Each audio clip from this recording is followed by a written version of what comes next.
ഇന്നിപ്പം ഈ പറയുന്ന അതായത് 574 വർഷം പഴക്കമുള്ള ഇടത്തിക്കളികൾ അതായത് അധികമായി മുറിച്ചു എന്നതാണ് ഈ പ്രതികൾക്കെതിരെ പറഞ്ഞ കുറ്റം.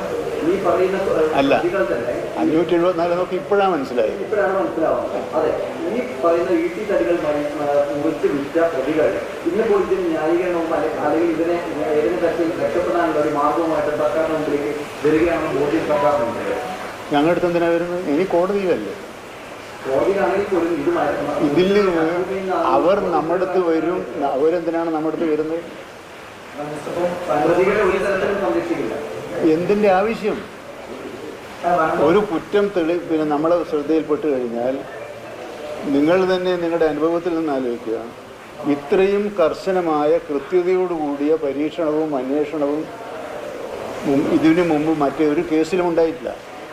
ഇപ്പോൾ വനം വകുപ്പിൻ്റെയും കേരളത്തിൻ്റെയും ഇന്ത്യയുടെയും ചരിത്രത്തിൽ ആദ്യമായിട്ടാണ് മരം സംബന്ധിച്ച DNA ടെസ്റ്റ് നടത്തുന്നത്.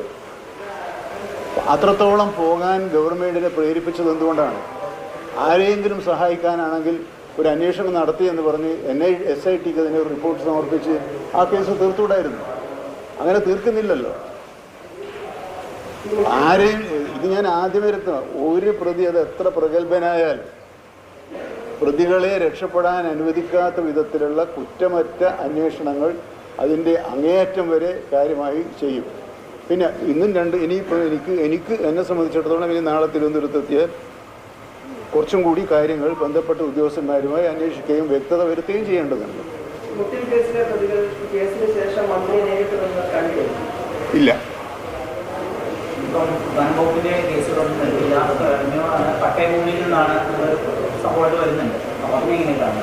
അത് അങ്ങനെയാണെന്നാണല്ലോ ആദ്യം മുതലേ പറഞ്ഞത്. അല്ല, വനം വകുപ്പിന്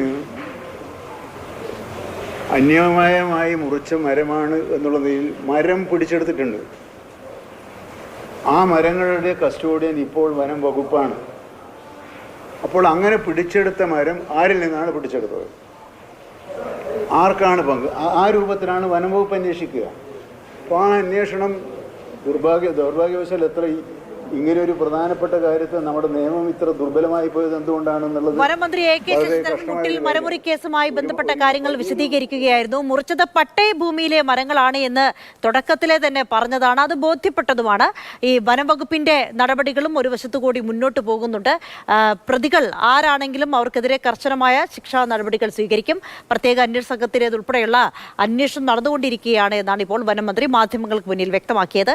ഒരു തരത്തിലുള്ള തെറ്റിദ്ധരിപ്പിക്കലും ഈ വിഷയത്തിൽ ഉണ്ടായിട്ടില്ല. തുടക്കം മുതൽ തന്നെ എല്ലാവരും ഈ കേസുമായി ബന്ധപ്പെട്ട് കാര്യങ്ങൾ റിപ്പോർട്ട് ചെയ്തവരൊക്കെ തന്നെ സൂചിപ്പിച്ചതാണ്. റവന്യൂ വകുപ്പിനാണ് അതിന്റെ ഉത്തരവാദിത്തം. പട്ടയ ഭൂമിയിലെ മരങ്ങളാണ് മുറിച്ചത് എന്നുള്ളതാണ്. റവന്യൂ വകുപ്പിന്റെ നടപടികൾ പക്ഷേ ഇഴയുന്നുണ്ട് എന്നൊരു ആക്ഷേപം കൂടി ഒരു ഘട്ടത്തിൽ ശക്തമാണ്.